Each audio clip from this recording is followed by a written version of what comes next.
past weekend, I took my Nikon Z9 out to a gymnastics meet for my daughter and practiced with the 3D tracking.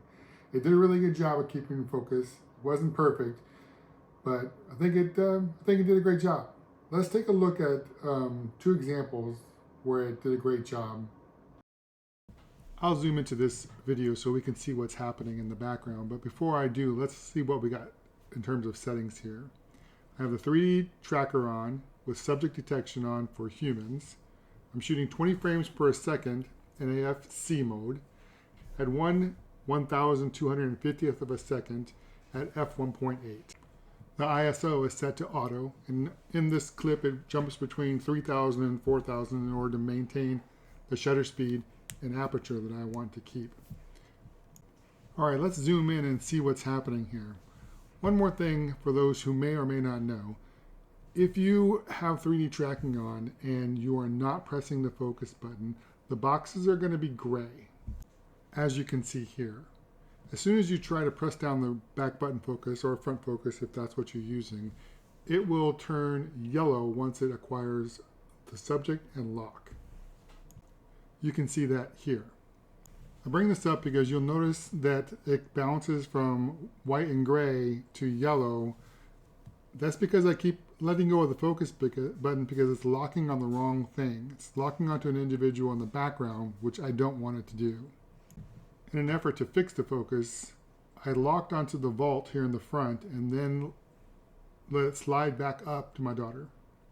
I'm going to stop it right here. This is exactly the spot when it lost the focus. You can see that the yellow square, that it still has a lock right at this point, but the next frame you can see where it loses it. The next couple frames you can see where it tries to acquire focus but fails. Now this could be because it's set to subject detection and it couldn't find a person in it.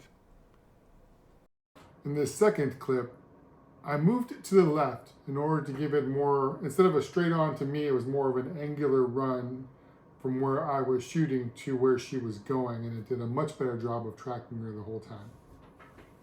So you can see right from the start, it's already doing a better job of keeping on the subject that I'm trying to track. It kind of loses it for a second and jumps to the background, but then catches back on and goes all the way through to the end. You can see the moment it thinks that it found somebody in the background that's the actual subject of what I'm trying to shoot. It moves to that focus point and then never recovers. Okay, well, I'm interested in your thoughts on the matter. I did try several other focusing modes on that vault as well. Single point focus running straight at me. It didn't do as well as the 3D tracking, and small area mode also didn't do as well as the tracking. I also just switched to your standard single point dynamic mode focusing, and that didn't seem to do any better either. Don't get me wrong, I think it did a great job. Overall, with my previous cameras, even the D850, I got less keepers in a single photo shoot at a gymnastics meet than I did with my Z9. It's a lot better all the way around. Now, if you haven't seen my video with regard to how to take really good photos with high ISO, I'll stick a link above, and feel free to check that out. I've gotten some really fantastic shots, and I'll put some here on the end from these two vault shots that are, as you saw, at 3000 to 4000 ISO.